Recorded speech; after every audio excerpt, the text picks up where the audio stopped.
महाराष्ट्राचा अभिमान, महाराष्ट्र दिन. संसदेचे 16 ते 18 एप्रिल अखेर चालणारे विशेष अधिवेशन प्रचंड वादळी ठरण्याची शक्यता आहे. या अधिवेशनात पहिल्याच दिवशी लोकसभेत महिला आरक्षण सुधारणा विधेयक मांडले जाईल. या विधेयकाअंतर्गत 2029च्या सार्वत्रिक निवडणुकांच्या मध्ये महिला आरक्षण लागू करण्याची योजना आहे. याशिवाय 2011च्या जनगणनेनुसार मतदारसंघांची पुनर्रचना केली जाईल. केंद्र सरकारचा हा सगळा खटाटोप म्हणजे महिला आरक्षणाच्या आडून लोकशाहीचे अपहरण करण्याचा डाव असल्याचा आरोप विरोधी पक्षांनी केला आहे. उत्तर भारत आणि दक्षिण भारत यांच्यातील अंतर वाढवण्यासाठीची, यांच्यातील दरी वाढवण्यासाठीची आणि दक्षिण भारताचं राजकीय महत्त्व कमी करण्याची ही चाल असल्याचं दक्षिण भारतातल्या नेत्यांचं म्हणणं आहे. एकूणच या सगळ्या प्रकारावरून देशातलं राजकीय वातावरण कमालीचं तापलं आहे. याच विषयाचा सर्वांगीण आढावा घेण्याचा आणि हे विधेयक आणि त्यामागचं राजकारण जाणून घेण्याचा प्रयत्न आपण या व्हिडिओच्या माध्यमातून करणार आहोत. नमस्कार, मी विजय चोरमारे. आपण पाहताय महाराष्ट्र दिनमान. संसदेत सादर करण्यात येणाऱ्या विधेयकात घटनेच्या कलम 82 मध्ये सुधारणा करण्याचा प्रस्ताव मांडण्यात आला आहे.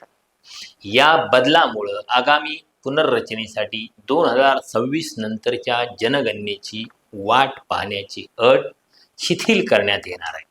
सध्याच्या नियमानुसार देशातल्या मतदारसंघांची पुनर्रचना ही 2026 या वर्षानंतर होणाऱ्या पहिल्या जनगणनेच्या आकडेवारीवर आधारित असणं अनिवार्य आहे. म्हणजेच नियमानुसार 2026 नंतर होणाऱ्या जनगणनेचे आकडे प्रसिद्ध झाल्याशिवाय मतदारसंघांच्या सीमा बदलता येणार नाही. विधेयकातल्या प्रस्तावाद्वारे कलम 82 मधली ही विशिष्ट अट काढून टाकण्याची तरतूद आहे. लोकसभा आणि राज्ये तसेच केंद्रशासित प्रदेशांच्या विधानसभांच्या मध्ये महिलांच्यासाठी 33% आरक्षण 2029च्या सार्वत्रिक निवडणुकीपासून लागू करण्यासाठीची विधेयके 16 एप्रिलला संसदेत मांडण्यात येतील. 131व्या घटनादुरुस्तीसह या विधेयकांना मंजुरी मिळाल्यावर लोकसभेतल्या सदस्यांची संख्या सध्याच्या 543 वरून 850 पर्यंत वाढवण्याचा मार्ग मोकळा होईल. अर्थात पंतप्रधान नरेंद्र मोदी आणि त्यांच्या समर्थकांनी गेले काही दिवस नारी शक्ती वंदन विधेयकाचा गवगवा करीत प्रत्यक्षात उत्तर भारताचं राजकीय महत्त्व वाढवून दक्षिण भारताचं महत्त्व कमी करण्याचा डाव आखलेला आहे.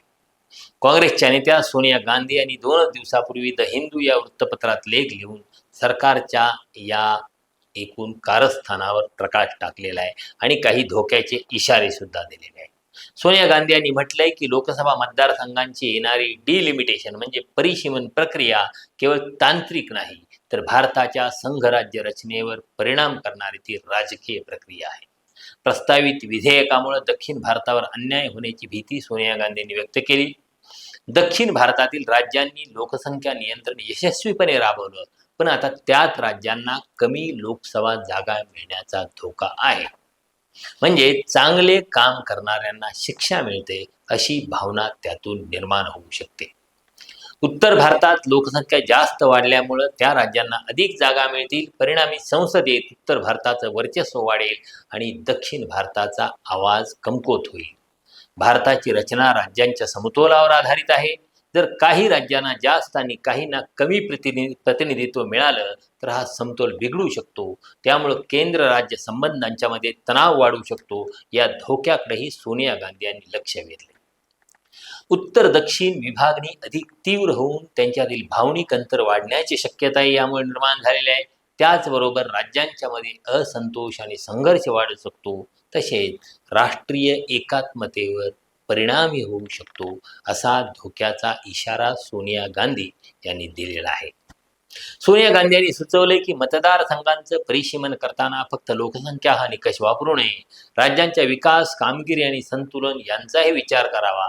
सर्व राज्यांना विश्वासात घेऊन आणि सहमती घेऊनच हा निर्णय घेतला जावा. आता मतदारसंघ फेररचनेमुळे महाराष्ट्रातली जी सध्याची 48 खासदारांची संख्या आहे ती 48 वरून 72 पर्यंत वाढणार आहे. मात्र तमिळनाडूसह काही दक्षिण भारतीय राज्यांनी मात्र आपल्या राज्यातील लोकसभेच्या जागा कमी होण्याची चिंता व्यक्त केलेली आहे. उत्तर प्रदेशासारख्या राज्यातल्या जागा 80 वरून 120 च्या पुढे जाण्याची शक्यता व्यक्त होते. म्हणजे हे अंतर किती प्रमाणात वाढेल हे लक्षात येऊ शकतं. संबंधित विधेयकांना त्याचमुळे दक्षिण भारतातल्या राज्यांनी तीव्र विरोध दर्शवलेला आहे. म्हणजे मतदारसंघ फेररचनेनंतर लोकसभेच्या जागांची संख्या 816 असेल असा अंदाज होता, पण आता हा आकडा 850 असेल अशी चर्चा सुरू आहे. या अंतर्गत 815 जागा राज्यांच्या मध्ये तर 35 जागा केंद्रशासित प्रदेशांच्या मिळून मिळतील. नारी शक्ती वंदन कायद्याअंतर्गत लोकसभेतल्या 33% जागा म्हणजे किमान 273 जागा महिलांसाठी राखीव असतील. या सगळ्या तरतुदी विधानसभांना सुद्धा लागू होतील. काँग्रेसचे वरिष्ठ नेते जयराम रमेश आणि पी चिदंबरम यांनी मतदारसंघ पुनर्रचना विधेयकावरून पंतप्रधान नरेंद्र मोदी यांच्यावर जोरदार टीका केली आहे. केंद्र सरकारवर दक्षिण भारतातील राज्यांच्यावर अन्याय करण्याबरोबरच देशाच्या संघीय व्यवस्थेला धक्का देत असल्याचा आरोप त्यांनी केला आहे. लोकांची दिशाभूल करणं ही नरेंद्र मोदी यांची खासियत असल्याचं जयराम रमेश यांनी म्हटलंय. मतदारसंघ पुनर्रचनेसंदर्भात सरकार फसवणूक करीत आहे. सरकारनं संसदेत मांडलेलं विधेयक हे पंतप्रधानांनी आधी दिलेल्या आश्वासनांचा किंवा त्या आश्वासनांच्या पूर्ण विरोधात असल्याचा आरोप त्यांनी केलाय. या नवीन पुनर्रचनेमुळे दक्षिण भारतातली लहान राज्ये आणि पूर्वेकडील राज्यांची लोकसभेतली ताकद कमी होईल. सर्व राज्यांना समान प्रमाणात लोकसभा जागा वाढवण्याचं वचन दिलं होतं, त्याचं काय झालं असा प्रश्न सुद्धा त्यांनी उपस्थित केलाय. माजी अर्थमंत्री पी चिदंबरम यांनीही या मुद्द्यावर तीव्र प्रतिक्रिया दिली आहे. सध्या लोकसभेतलं दक्षिण भारताचं प्रतिनिधित्व 24.3% आहे, ते कमी होऊन 20.60% येईल असं त्यांनी म्हटलंय. आता परिसीमन म्हणजे डिलिमिटेशन म्हणजे लोकसभा आणि विधानसभा मतदारसंघांच्या सीमा लोकसंख्येच्या आधारावर पुन्हा निश्चित करणं. 84व्या घटना दुरुस्तीनुसार 2026 पर्यंत लोकसभेच्या जागांची संख्या स्थिर ठेवण्यात आली होती. आता 2026 नंतर पुन्हा परिसीमन करण्याची तयारी सुरू आहे. सरकार लोकसभेच्या जागा 543 850 पर्यंत वाढवण्याचा विचार करते, जेणेकरून 33% महिला आरक्षण लागू करता येईल. आता उत्तर भारतातील राज्यांच्या मध्ये उत्तर प्रदेश, बिहार, मध्य प्रदेश, राजस्थान या राज्यांच्या मध्ये लोकसंख्या गेल्या काही वर्षात गतीने वाढते आहे, तर दक्षिण भारतातील तमिळनाडू, केरळ, कर्नाटक, आंध्र प्रदेश, तेलंगणा या राज्यांच्या मध्ये लोकसंख्या वाढीचा वेग कमी आहे. दक्षिण भारतातल्या लोकांनी कुटुंब नियोजनाचा कार्यक्रम प्रभावीपणे राबवला आणि उत्तर भारताने तो राबवला नाही हे स्पष्ट आहे. म्हणजे याचा अर्थ तोच निघतो. कुटुंब नियोजन कार्यक्रम प्रभावी राबवला त्याचा फटका दक्षिण भारताला बसणार आहे आणि ज्यांनी भरमसाठ मुलं जन्माला घातली त्यांना जादा मतदारसंघांची बक्षीस मिळणार आहे, असा हे एकूण सगळा कारभार दिसतोय. हा अर्थातच भारतीय जनता पक्षाच्या फायद्याचा कारभार आहे. त्यामुळं भारतीय जनता पक्षानं हे सगळं हातात घेतलेलं आहे. दक्षिण भारतातल्या राज्यांनी लोकसंख्या नियंत्रण कार्यक्रम प्रभावीपणे राबवला, त्याची शिक्षा मिळत असल्याचा आरोप दक्षिणेकडचे राज्य करतायत. आणि दक्षिणेकडची राज्य आर्थिकदृष्ट्या मजबूत आहेत, देशाच्या GDP मध्ये सुमारे 30% योगदान देतात, तरीही त्यांचं राजकीय प्रतिनिधित्व कमी करण्याचा प्रयत्न होतोय अशी भावना निर्माण झाली आहे. तमिळनाडूचे मुख्यमंत्री M.K. स्टॅलिन यांनी थेट केंद्र सरकारला आव्हान दिले. राज्यांच्या अधिकारावर गदा आली तर ती सहन केली जाणार नाही असा इशारा त्यांनी दिलेला आहे.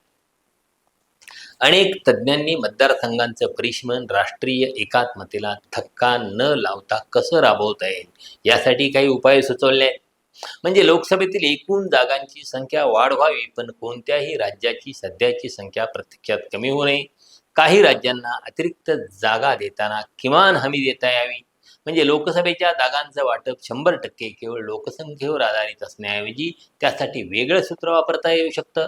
उदाहरणार्थ 70% जागा लोकसंख्येनुसार आणि उर्वरित 30% जागा विकासाच्या निकषांच्यावर आधारित असाव्या असं तज्ज्ञांचं म्हणणं आहे. त्यामुळं एखाद्या राज्याला केवळ लोकसंख्या जास्त आहे म्हणून जास्त मतदारसंघांचं बक्षीस मिळणार नाही, तर प्रगत राज्य म्हणून त्यानं केलेल्या चांगल्या कामासाठी संसदेत त्यांना योग्य प्रतिनिधित्व मिळेल.